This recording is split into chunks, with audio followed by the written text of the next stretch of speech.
Hi, I'm Miss Hearn. Welcome to my channel. Remember to like and subscribe.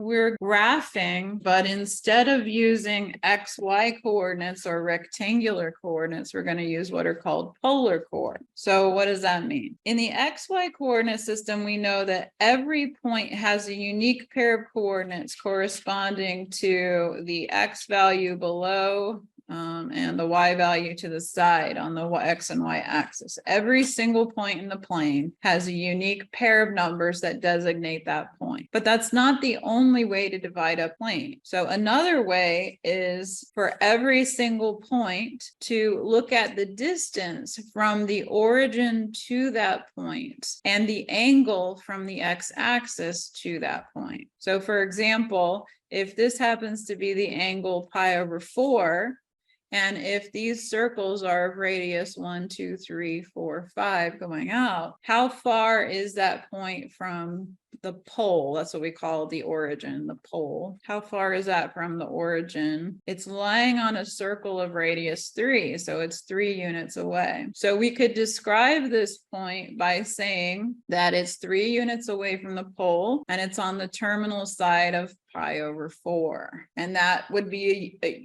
describing a unique point. There's no other point that has those characteristics. Now, one thing that is a little bit tricky with polar coordinates is, though there are many names for that same point, because what's another angle, for example, that ends at that same terminal side?